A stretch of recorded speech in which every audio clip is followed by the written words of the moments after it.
And we are here today to welcome back one of our co hosts who has been away because she has been assisting in transformations of others. And when we do that, we end up actually assisting in transformations of our own self and our own life. So allow me to welcome back Lisa Chamberlain. Lisa, hello. Hello. I was just gonna you said the words that were resonating in my brain that there was transformation, but it was as much my own transformation as it was with the people that I was working with. So that's the beauty of doing something like that, is that you don't just transform others, you transform with them. In fact, I feel like I transformed more than they did. So yeah. So, for those who are tuning in for the first time since you've been away, let us know what you've been up to, where you went, why you went there. And you sent back some amazing photos. I'll see if I can put them up later on the screen. But please tell us about your journey, Lisa. So I went to this incredible organization. It's called Leadership Mission International. And what they do is they empower women to be mentored, to learn English for a year, to learn business skills. And they're immersed in an environment where they learn in the jungle, they work on the land for a little bit. They're just part of this tremendous ecosystem of support to help them create change in Honduras, because the challenge in Honduras is that women don't necessarily get educated, and the trajectory is typically they're met with violence, or they have to have children early, and that's not only not good for women, but it's also not good for society. They need When they're not contributing to society, then you have poverty, you have third world conditions. When you have women be a part of that change, the whole trajectory of your society is raised. And so the goal is that they can have their own businesses in Honduras and create change in their own country, as opposed to having to come to the United States or any other country to escape conditions. And so by doing this, they're reinvesting in women, which allows them to invest in society and create change. It was completely powerful. So what I did is I went to this community of beautiful women and worked with the staff who supported them, the Honduran staff, and also expats that were there teaching them. And it was an incredibly interesting experience because I was in the jungle. These people live there 24/7. They get all their resources from what they eat from the land itself, from the animals that are there. And it's a complete immersion. There's really not a lot outside of this community. It's in the jungle, beautiful waterfall. I mean, it was incredibly beautiful, but very, very, very, very remote. No stores, nothing. And so when you're a teacher in that environment, and when you're a staff member in that kind of environment, and you're living in that community, especially in a multicultural environment, it can be a challenge. And so my role was to help them really work on taking care of themselves, work on communicating across cultures. And I was there for a month to help them transform. And I feel like they really did, which was pretty amazing, because I wasn't so sure it was going to happen. And then over time it did. Just like that's how the real world works. It's never immediate. It's a gradual, slow, and not a linear process. And tell us about your first impressions when you got there, please. And Wow. then and how did that change? My first impression was I didn't know what to expect, honestly.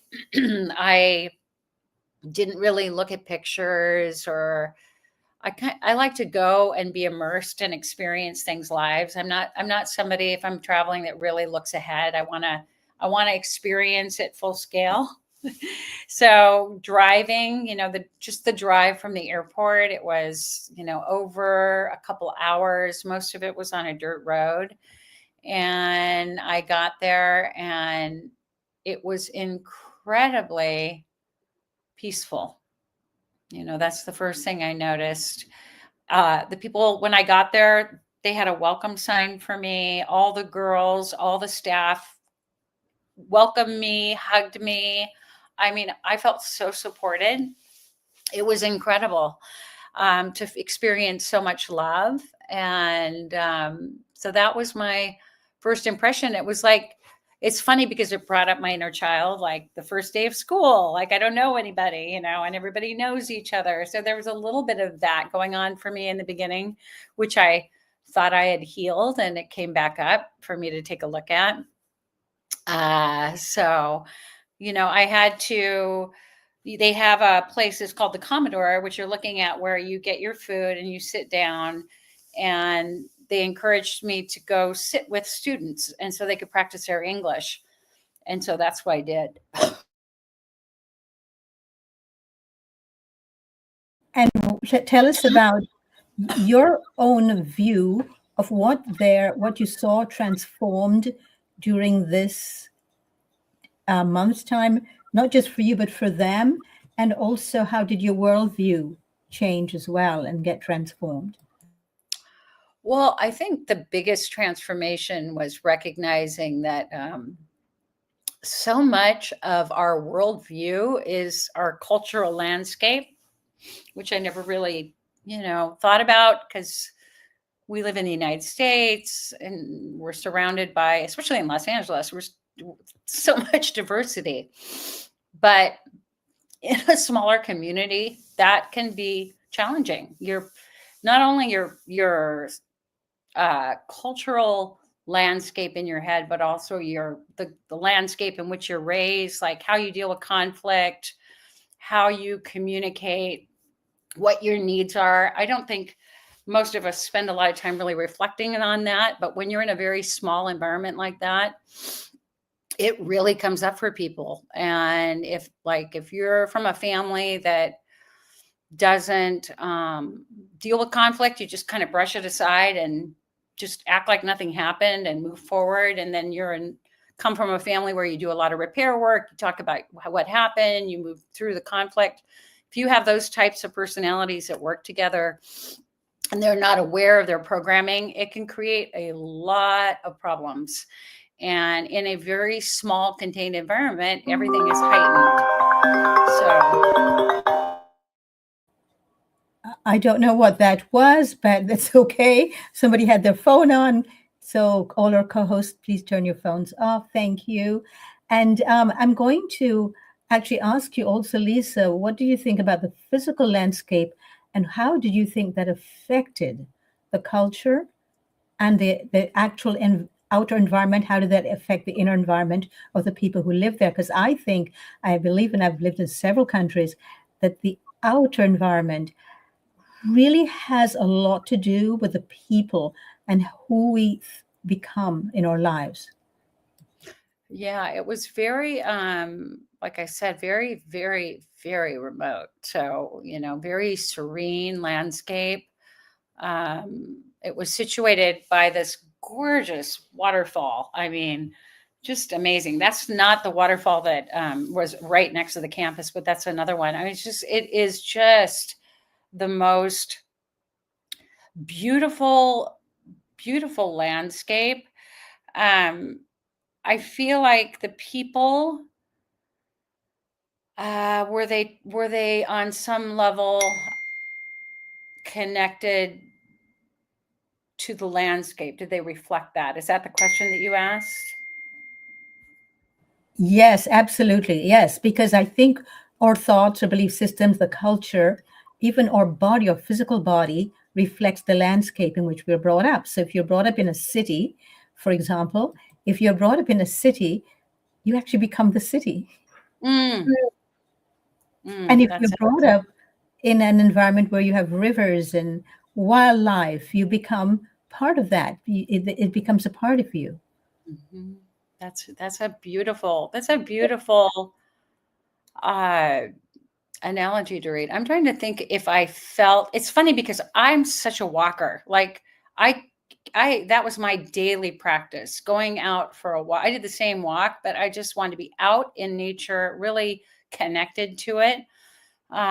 Because I find that to be extremely grounding for me. And being next to the water too, that was really important. Finding my places along the river that I could sit and connect. But not everybody is like that. That's what was interesting is not everybody's a big nature person. Um, so it was kind of interesting. These people are super, super, super busy. Like they start their morning like at 6 in the morning. They're not done as a staff and as a school until 9 or 10 at night. It's just nonstop. So um, it's an interesting environment to be immersed in. But they are connected to the land, and that's what I love. Like during the day, they would go out in the morning and go work on the farm. It was, like they'd do landscaping, work with the gardens. They had passion fruit. I mean, the smell of that, Doreet, you would have just that part. It was like perfume in the air. I mean, it was fantastic. They had coffee that they grew there, and they actually used to sell this coffee, but there was a fire, so they're kind of rebuilding that. But the coffee that I drank is from there. They have animals, they have pigs, they have chickens that they get all the eggs from for the school. So the staff and the students mostly do work there in the morning before they do their classes. So it's a really beautiful, synergistic, harmonious experience. Completely beautiful. Great. Thank you for that. And I want to bring in Herb because Herb, you were in Morocco recently and we saw you scampering along the water's edge of the sea, Mediterranean Sea, I presume it was. And you, with all your fruits, how do you think the landscape there affected you and changed you? And how do you think it molded the people there? And do you have anything else to add to what Lisa said? Yes, it sounds very enriching to imagine Lisa's experience, and it's quite inspiring to do something of such a nature. Something that I've never done, something that I very much like to be involved in serving others and learning and helping others. So that's wonderful to hear, and it's something that I'm definitely going to do in my lifetime in more than one place as well, to discover and share the love and joy of life, and to help others to see what we all have inside of us and what this life offers us. So that's great. Thank you, Lisa, for going on a good cause.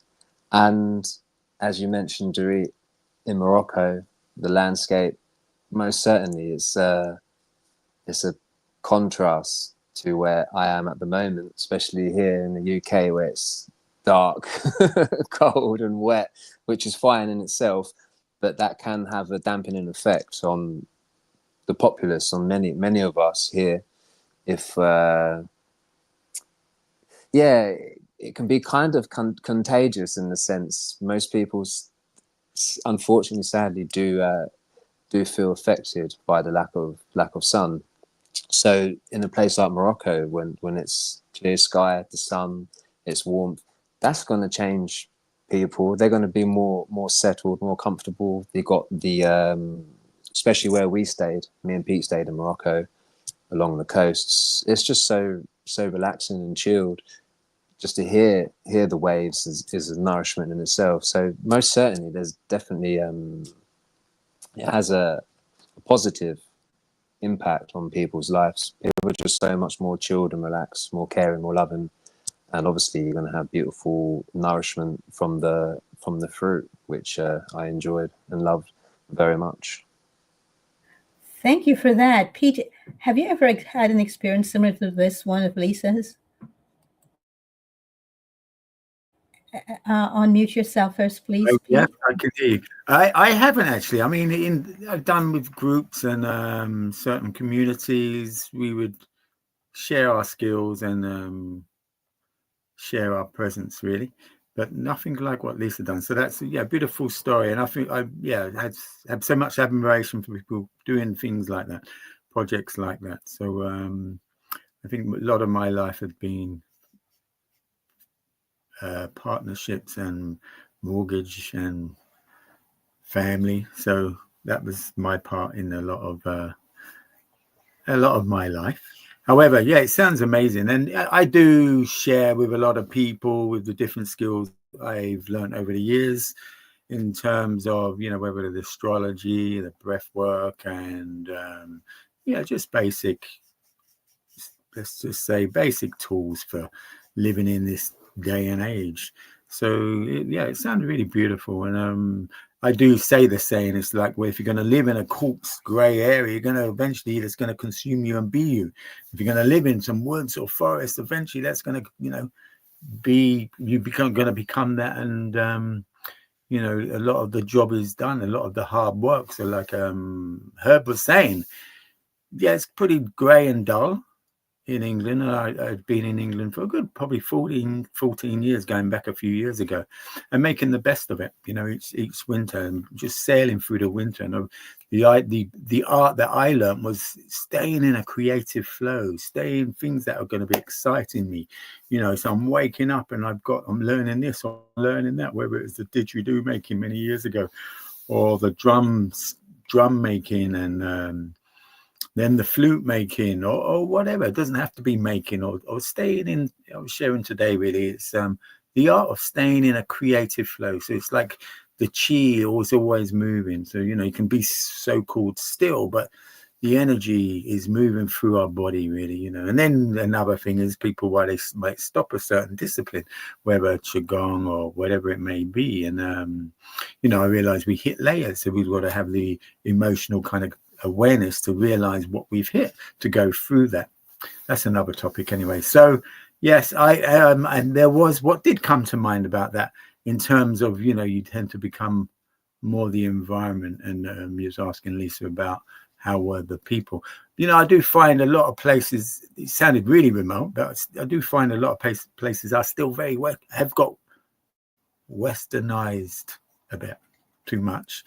And I was on the beach of St. Lucia a few years ago, and I had this guy just with a microphone, and I think he did a local news station, and he was come up to me and was chatting, and it's just like, and he's just, the beach was practically empty. He's saying, well, what's the matter with the people? There's the sunshine, blue sea, and I keep saying, why aren't they on the beach? So what I realize is, we've got caught up in our phones and some of the programs from the TV, vision, whatever.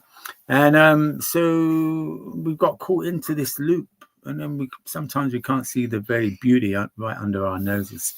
So I felt that a little bit, in terms of, with really meeting the more indigenous in their environment.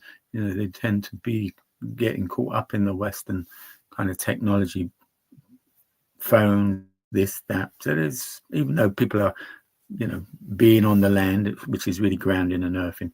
So what I'm aware of with the latest technology is getting a fine balance, even with our young one. I mean, of course, she's not on any phones unless she sneaks up and gets one. But it's like, aspiring to really bring awareness to that as a tool, and not to get too lost on it at all, especially with the more AI that's coming out. It's just like, we have to be very grounded in it all comes from us first, of how we use these tools, not to be a permanent crutch.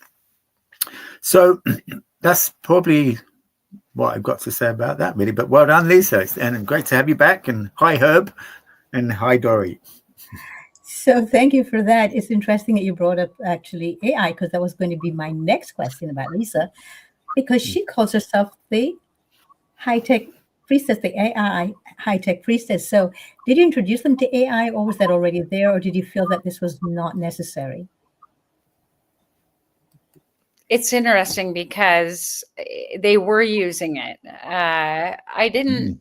I did rely on it to kind of plan out some of my coaching, but it's interesting. I'm finding myself being more intentional about my use, and because I really want to make sure that I keep my brain healthy and my creativity high, and I love it as a partner and something I can collaborate with. But I also want to make sure that I uh, am mindful with my usage, and so that's kind of where I am with it right now. So did this change for you because of this trip, of this experience? I think it's just kind of, I believe it is a wonderful tool. I believe it's something that can be used in such beautiful ways. And I've always said this, and I've grown so much because I have access to these different tools. But I also am concerned that people that don't have the landscape that we've been raised on, that have had to use their own minds, have had to, you know, exercise our creativity without these tools, I feel like we have a good window into, what we can do versus what it can do. And I'm concerned a little bit about people that are not going to have any of that. They're not going to know what, like he was just talking about, like they're not going to know what it is to be out walking around and the beauty of that, as opposed to being on your phone. Like, so much of our lives are lived online now. And I think it's important to be mindful of the fact that we have an hourglass and time is slowly going away. So, we really want to be in the world too. I believe being in the world in today's world is also being online. I mean, that is just a part of it. And I'm not saying it's good or bad. I'm just saying that it's important to be mindful of being present, because I think that's the challenge. Is our brains are, there's so much dopamine in doing that, and busyness. And when you go outside just for a simple walk, I think it's really good because it recalibrates you with the earth. And the more connected we are to the earth, I feel like the better we are as humans. Interesting about recalibrating with the earth, because thank you for that, Lisa, because I personally love living with the seasons. Yeah. I do not enjoy living with just one season all the time. I spent time as a child on an island. I don't remember most of it, but I just found it to be too hot all the time, same thing all the time, too sunny. And I loved the desert. And after a while, the reason why I enjoyed the desert was because it had both winter and summer, and the nights were chilly and cold. It was like it was constantly changing in the desert. And my favorite season is winter. I love gray. The only reason why I like Chicago is because Chicago can be so gray. Lake Michigan is gray. The weather, the clouds, everything is gray, and the buildings are gray. I loved it. I saw almost 50 hues and shades of gray when I was in Chicago each time teaching. And I was one of my favorite places to go and do book tours or teach because of that. And if it were just, to say that it's not, I think to say it's not sunny, it's not true, because the sun is always there. Just the clouds are covering it up. It's just we don't see it. So when you take a plane, and you go up above the clouds, you see, the sun was always out. We just didn't notice it because of the clouds. I love winter. It's my favorite season. I think it's the most magical season. And I love it because I think it's a very introspective season. It forces us to be introspective. There are not much distractions. And we're forced to actually go internally. And it's a very internal season. And I think that's why the bears do actually go into a cave and hibernate all winter. And I find that when they come out, there's a whole different appreciation. You can see it in their eyes and even the way they move. Of course, they're probably hungry and thirsty by then. In the way they walk, they're less aggressive. I love winter. I love gray. I don't see anything but beauty in it. And I love trees. So when I go to the beach, it's just too stark for me. Not enough trees there. Don't see the trees. I miss them. I mean, it's wonderful at the beginning, and I can go into the ocean one day, but I could never be a sailor and sail the ocean and be out in the ocean. I think we were brought up to think otherwise and to think likewise. And if you look at mainstream media, one of the things that shocked me when I first came to the United States was listening to the weather forecast. I remember hearing the forecast to go, tomorrow is going to be an ugly day. I thought, what's an ugly day? What does that mean, ugly? How is this possible? And why is he telling me how I'm supposed to see and experience what is going to take place tomorrow? Or they'll say, tomorrow is going to be great, it's going to be hot and sunny. And then the next day was hot and sunny. He was the one decrying the fact that it was too hot and too humid. I thought we're never, ever okay and accepting of what is. I think we create weather patterns with our thoughts, with our feelings, with our behavior patterns. And I'd like us, the co-host here, to tell me, what do they think of this last statement? Do you think we have a part in creating the weather? Starting with Herb. Wow, that's such a joy to hear of your excitement and love of winter. It's so infectious, and I would love it if more of us spoke so openly and passionately about it, because I do feel the same as well. There's so much joy and beauty to be had in winter, and it's so easily missed and overlooked because we get caught up within ourselves. And like you mentioned, the programming from listening to the news, oh, it's going to be a grey day, a miserable day. People associate rain with sadness and misery, and it doesn't have to be. It is a beautiful season, winter. It is nice living in a place to experience all four seasons because it adds depth and value to each one, and there's a lot to learn. But in all honesty, I do feel where I am in UK, our winters just go on a little bit too long, I imagine, for most people's liking. It would be nice to have a little break here and there to get a full burst of sunshine. I feel the vitamin D goes a long way. But I've had some of my best experiences in terms of joy, vibration in the thick of winter.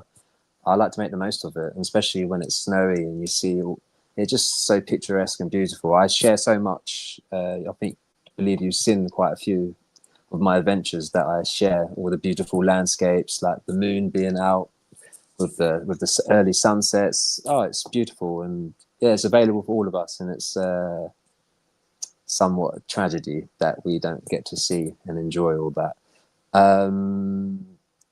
To go back to the question that you asked me in relation, you have to remind me because I went off on a tangent. The weather. Do our you can- thoughts and our belief systems create the weather pattern? Yes, they do. Most certainly. Like I said, you gave a great analogy in a sense, saying that the sun is always shining, it's above the clouds. That's always there. Our inner climate is always a clear, our consciousness, our awareness, our love is always clear, and it can be clouded by thoughts and feelings and emotions that aren't ours. It's from outside, it's not intrinsic, and we can get caught up in that. So that's going to change our outlook and perception of life if we get caught up in that and forget our inner sky. Most certainly, yeah, we can have an effect on that climate, and we can be a ray of light in the darkness for others, with that sunshine.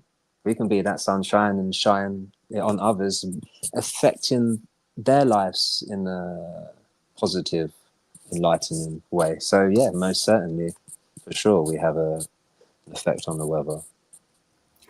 Thank you for bringing that up about the fact that we can bring our own sunshine. I think, thank you very much for that, Herb. I think that we have been accustomed brought up, educated, programmed to only find joy in the external. And the external has to only look and feel a certain way. For example, I love rain. I absolutely get excited when it rains, and the more rain, the better. Not when I'm on the freeway driving at all, but I love rain. I want to just run outside and dance in the rain. Sabina's not with us today. She does that a lot. Her father has made his transition, and this is a really rough period for her right now. So she might be away for a bit. And so I send rain to Sabina. She would understand and on the beauty of sending rain to her right now. I see her, I'm hoping she's in the forest dancing in the rain. So, or screaming and yelling in the rain, because she does that too. So I really would invite each of our co-hosts to think about their first experience of rain. Do they remember it, or their first memory of rain? And what was it like? Starting with Pete. Right. And are you using love a lot instead of embrace, Dory? Remember you did the topic. Today, yes, because I am in love with rain. I literally, and I do not use the word love a lot, but you'll I find know. in winter I use it a lot. In fact, the only fruits that I truly can say I love are the winter fruits. I was thinking about that this morning, that there is nothing that excites me more than the winter fruits. I get so excited by them. I came home today and I made my first mandarin juice of the season. I was in ecstasy, pure ecstasy. I thought, my gosh, life is so exciting and there's so much to life. Rather than looking at drudgery, look at nature and embrace more nature, take it in. And yes, this is one of the few times you'll hear me use the word love. Pete, thanks for picking that up. It's okay. Because I've switched a little bit as well. I do understand about the love, let's just say, analogies or many different interpretations of love and how it's used. My first experience of rain, I mean, when I was a child, even up to about 17, I would just be wearing a t-shirt. So I do have some memories, and I do see me as I see certain children want to just be in the rain, you know, as long as they haven't been kind of imprinted by, you know, our image on them. You don't want to go out there, blah, blah, blah, blah, blah. So, yeah. Do I love the rain? I mean, it's embrace all the seasons like you, I realize, and like many here. My thing is, you know, the more we are keeping, you know, talk about that, keeping that, whether chi moving in whatever way possible, you know, it becomes the martial art or the yogi in your everyday life, even in the kitchen, you know. Have I dropped in? You know, generally my knees are soft and I'm just flowing in the kitchen. So everything you know, a bit of an alchemist in terms of becoming an alchemist, and everything you do, you know, be more connected, be more present in that moment. So the rain, I have, you know, a bit like you, I feel it's necessary. I've got a little bit bored, to be honest. And they're all words, but I just choose now for experiencing a bit of sun and maybe, you know, more having a Caribbean mix in me. Really do notice the sun on how it does affect me. When we was in Morocco, I mean, it was still a bit grey. There was still a bit some messiness going on in the clouds, and it would always be generally sunny by, you know, 12 or 1. So I remember coming back, and I think it was the first podcast, and I was saying, well, you just can't hill in England, but you can, but it's really harder work, you know, in a sunny country or potentially blue zone country. You know, half of the work is done. You know, I mean, there's all data about whether it's from the 1940s, beyond that, where there would be places built by the beach for patients to go and get sun. So there's so much data on that. So I'm, over the last few years, Not saying, I'm done with the greyness. However, I'm looking forward to having breaks in the sun through the winter, and embracing wherever I am. If I catch myself want to be here, it's just like, well, I'm not very settled in myself, but just to be in gratitude to wherever I am with whatever season there is.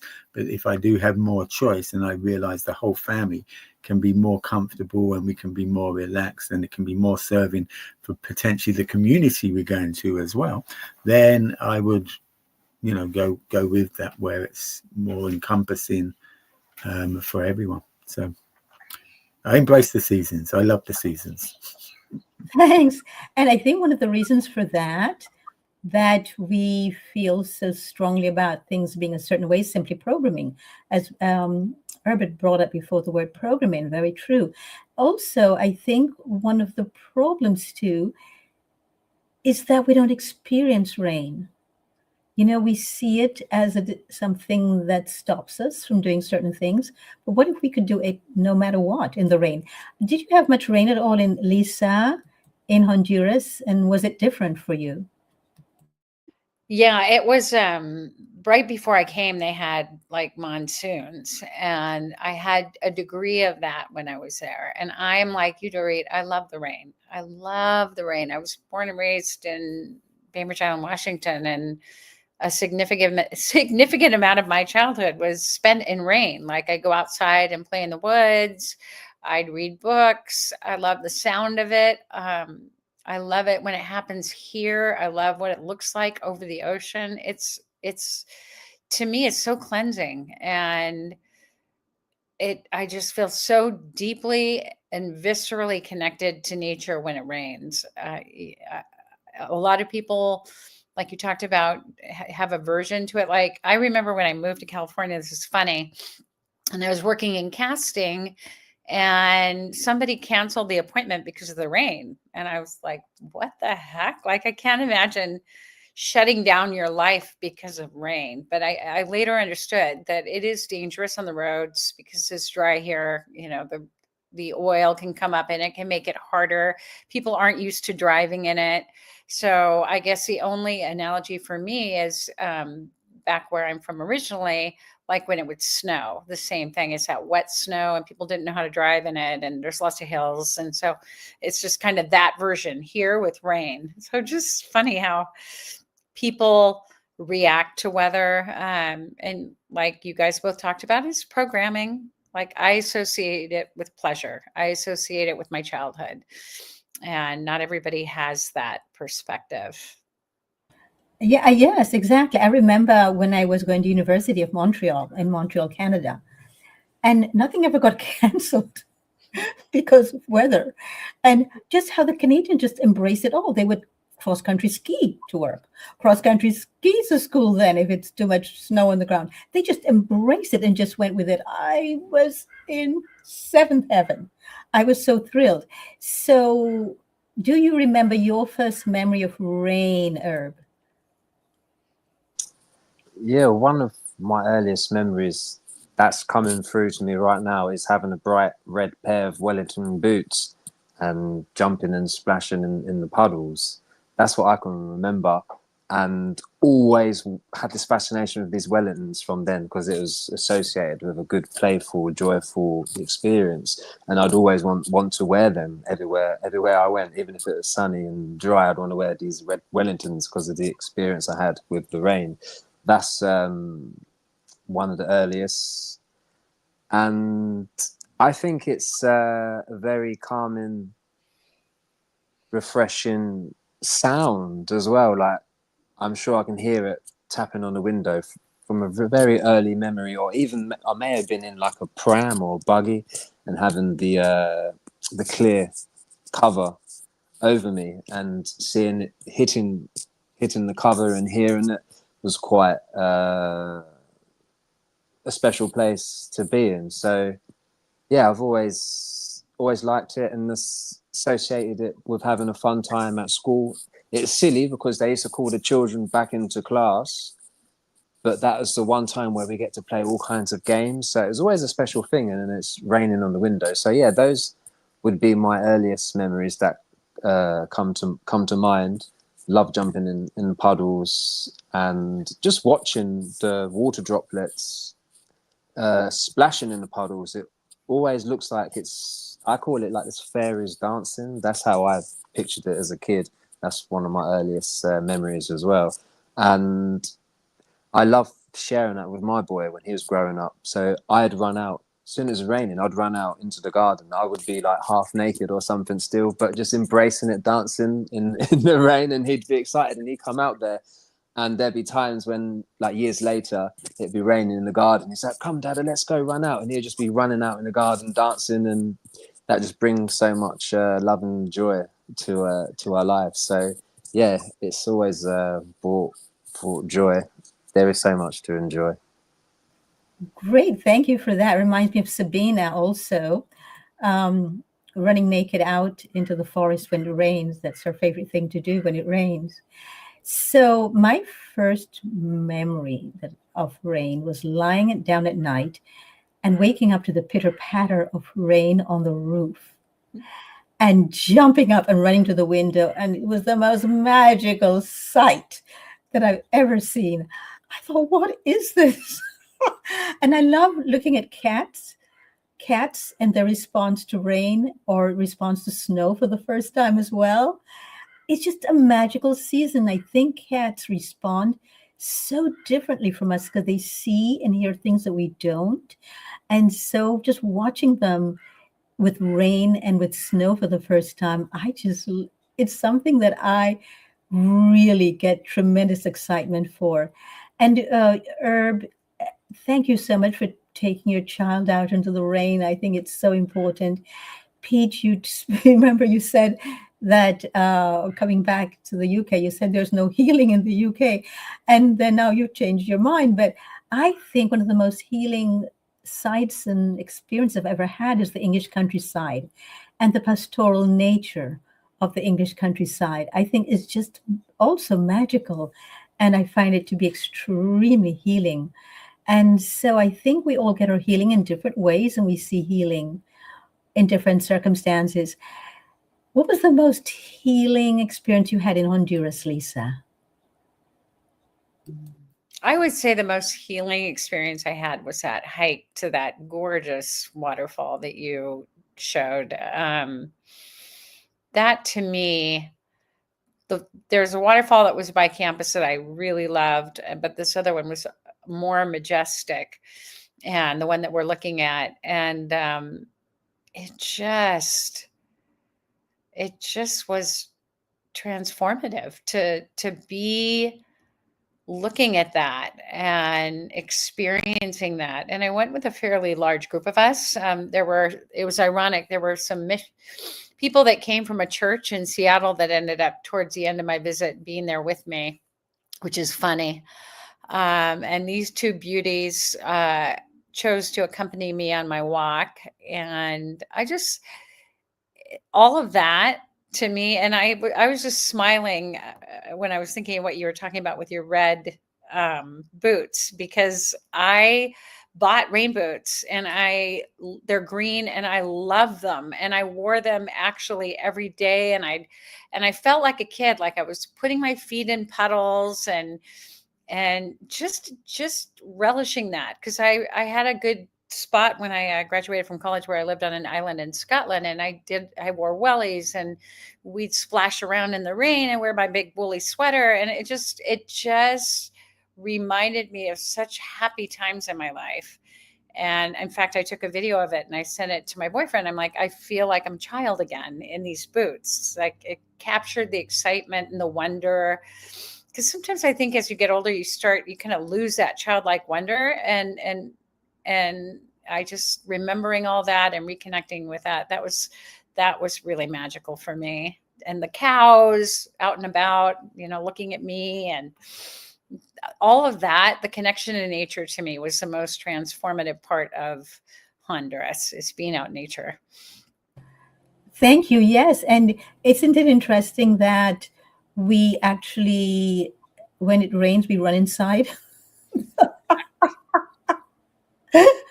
And you can enjoy rain from inside too, very much so. But most people, they close it off and they close the curtains and it's goodbye. It's like, wow. And it can also be very healing because some people, that's when they sleep deeper. I find that most people sleep deeper in the rain.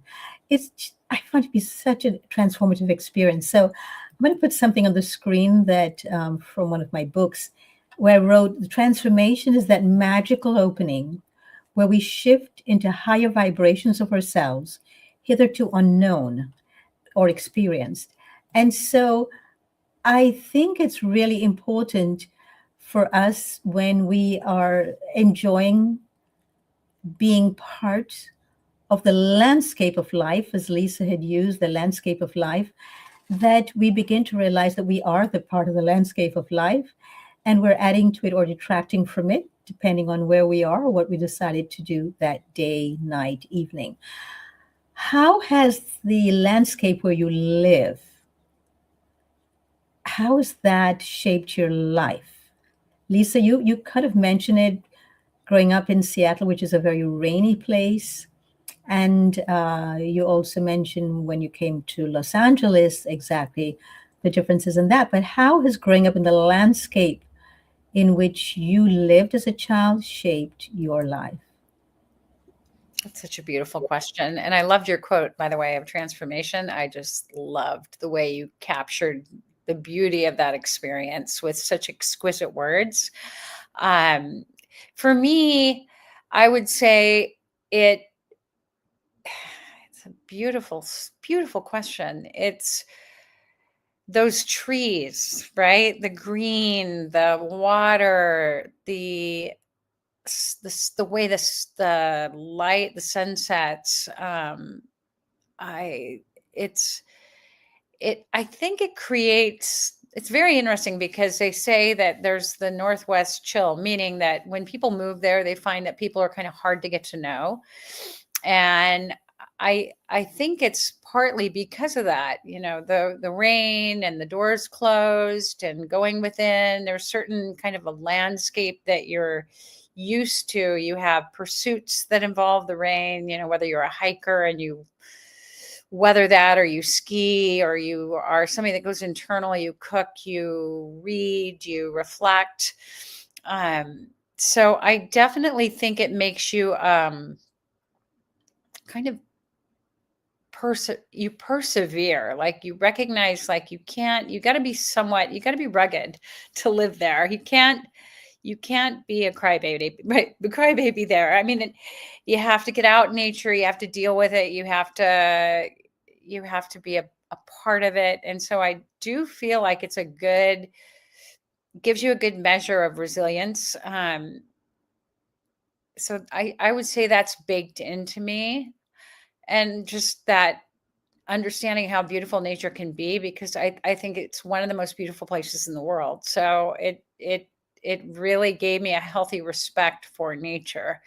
And I think having that instilled at you at a very early age is really important, because it makes you aware of when it's not healthy and what needs to change. Like when you see trash. I mean, in Honduras, there was trash, and that was kind of hard for me. They didn't have a place for it. They have to burn it.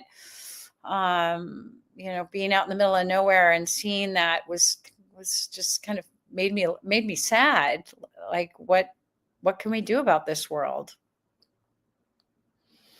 Thank you, Lisa. So, Herb, we're coming to you. Same thing. Yeah, mixed feelings, I suppose, because I didn't have the most pleasant of childhoods growing up in the city. I grew up in London, one of the poorest boroughs of the country. I lived on a council estate, and it was quite a rough area. And what really stood out, like Lisa mentioned, like the trees and the parks. There's some very beautiful parks near where I lived in London, but I was living in fear for most of my life, I suppose, in my childhood and teens. But I did enjoy a trip out of the city into the woodlands. I really like being in the woodland areas. I felt really connected with myself and the surroundings. But I was also attached to the city life in one ways because that's all I knew. And I used to lock myself inside my room. So I never really go out. It's only until, like I say, the last 10 years when I moved more out into the country, living in a town side, I carried those habits and experiences with me here. And it's only when I developed and truly blossomed in life that I explored.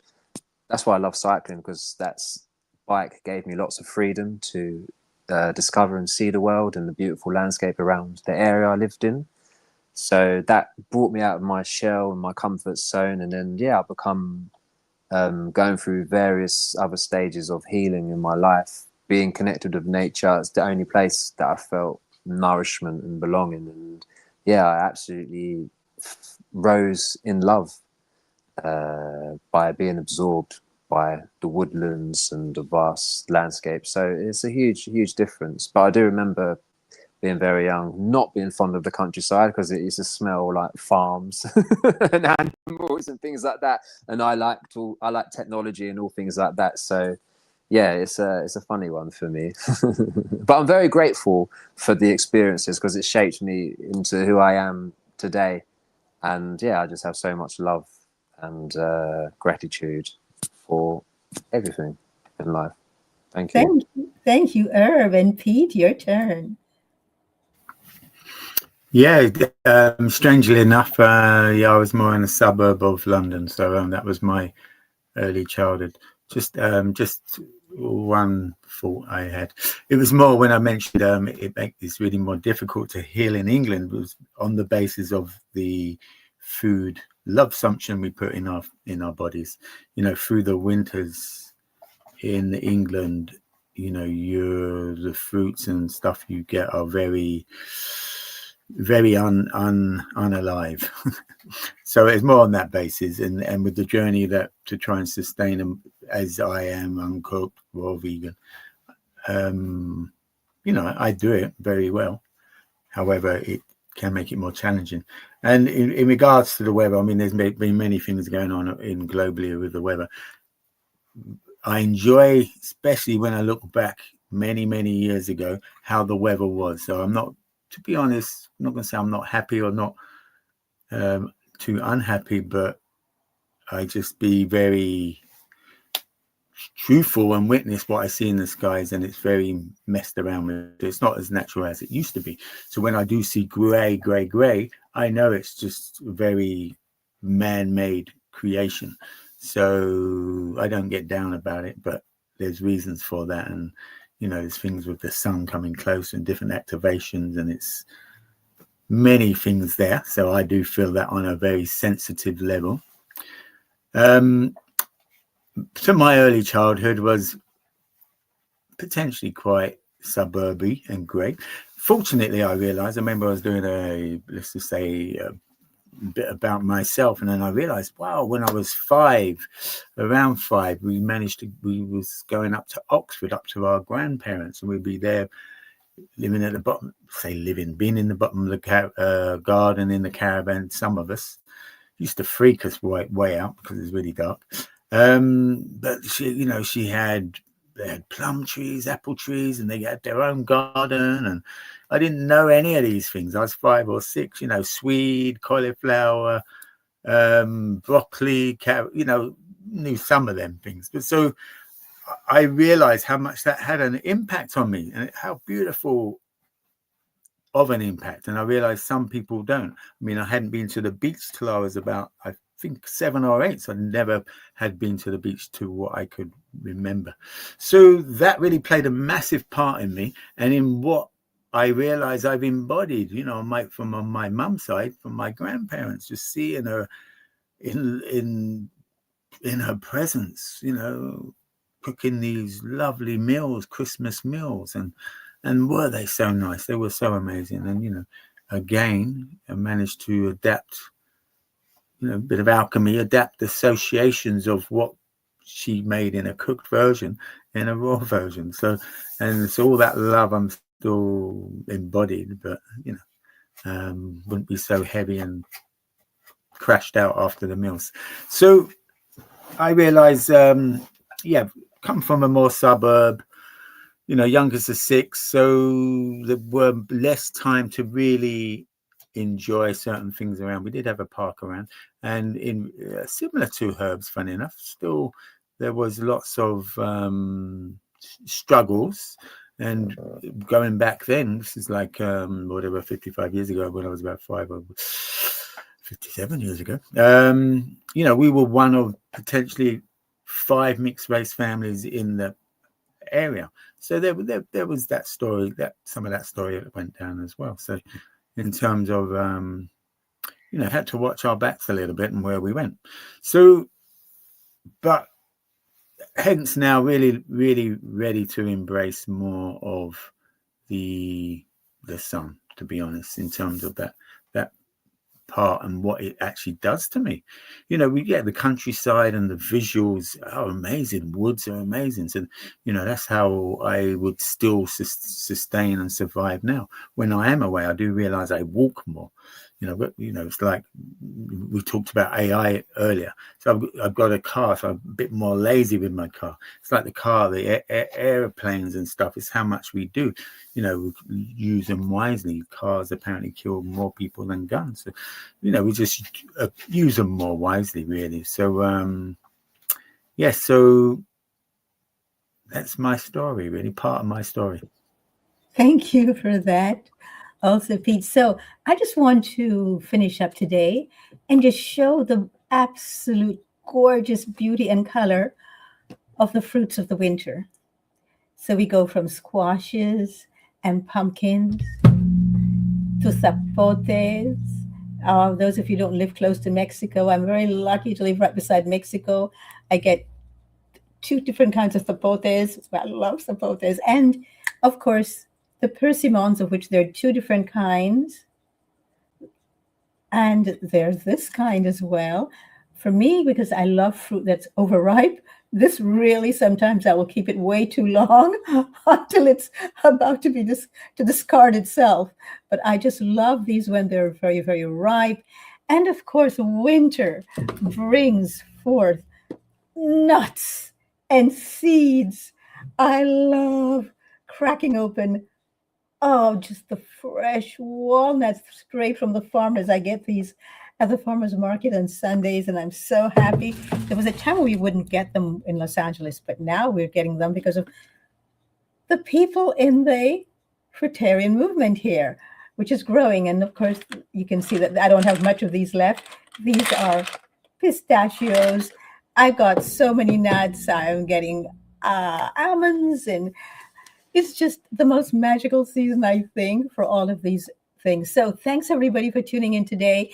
Go out and enjoy the fruits of the season, wherever the season is. I know the Southern Hemisphere right now, it is summer. So look forward to seeing you all next week. Welcome back, Lisa. And we are off to a production meeting. So thanks, everybody, for tuning in today, and enjoy every season of your life.